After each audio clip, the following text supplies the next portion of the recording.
এমন কিছু যোদ্ধা ছিল যারা সংখ্যায় কম হলেও প্রভাবে ছিল ভয়ঙ্কর, যারা অস্ত্রের চেয়ে বেশি ভয়কে কার্যকর করে তুলেছিল। ওসমানীয় সাম্রাজ্যের সেই রহস্যময় ঝটিকা আক্রমণকারী বাহিনীর নাম দেলি বাহিনী।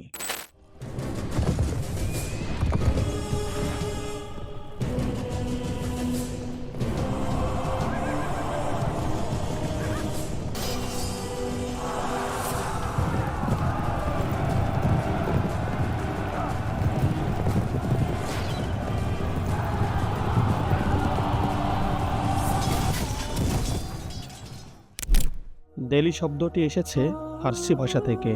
এর অর্থ নির্ভীক, সাহসী, দুঃসাহসী, নিরাতঙ্ক বীর। এই নামের মধ্যেই লুকিয়ে আছে তাদের পরিচয়। তারা ছিল ওসমানীয় সেনাবাহিনীর হালকা ঘোড়সওয়ারি শক ট্রুপস, যারা যুদ্ধের মোড় ঘুরিয়ে দিত একটি হঠাৎ আঘাতে। দেলি বাহিনীর আবির্ভাব ঘটে বলকান অঞ্চল থেকে। প্রথম দেলি ইউনিট গঠিত হয় সার্বিয়ান ও বসনিয়ার যুবকদের নিয়ে। পরবর্তীতে এতে যুক্ত হয় আলবেনিয়ান তরুণরাও।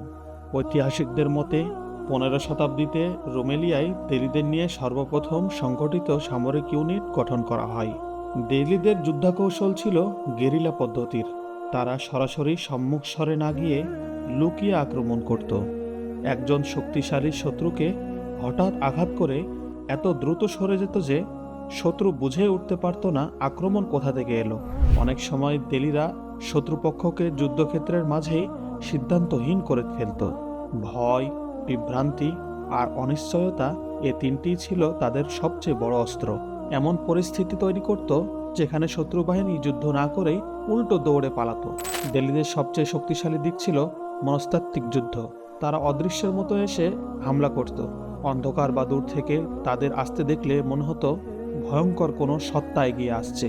এর ভয়েই ক্রুসেডার বাহিনীর মধ্যে গভীরভাবে ঢুকে গিয়েছিল। একটা ধারণা জন্ম নিয়েছিল দেলিদের ধরা যায় না, ছোঁয়া যায় না। দেলি বাহিনীর আরেকটি অনন্য বৈশিষ্ট্য ছিল তাদের যুদ্ধ পোশাক। হালকা বর্মের সঙ্গে পাখির ডানা ও পালক, অদ্ভুত মুখোশ আর ভয় ধরানো সাজ।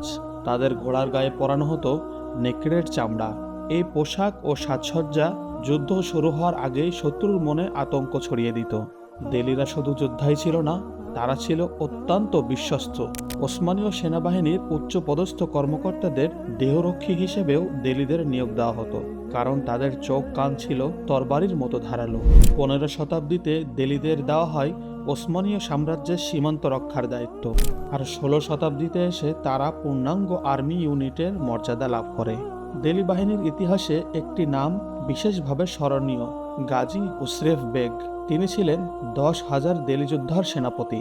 তার নেতৃত্বে দেলিদের সাফল্য দেখে রোমেলিয়ার গভর্নরও এই বাহিনীকে কাজে লাগানো শুরু করেন। দেলিদের বড় একটি অংশ ছিল বসনিয়ান, আলবেনিয়ান ও সার্বিয়ান যুবক। তাদের অনেকেই সুফিদের দাওয়াতে ইসলাম গ্রহণ করে। ইসলামের প্রতি গভীরভাবে নিবেদিত হয়ে ক্রুসেডারদের বিরুদ্ধে যুদ্ধে অংশ নেয়। অনেকেই দেলি বাহিনীকে আকিনজিদের সঙ্গে গুলিয়ে ফেলেন, কিন্তু দেলি ও আকিনজি দুটি ভিন্ন সামরিক ইউনিট। উভয়ে ছিল দুর্ধর্ষ, কিন্তু তাদের ভূমিকা ও কৌশল ছিল আলাদা।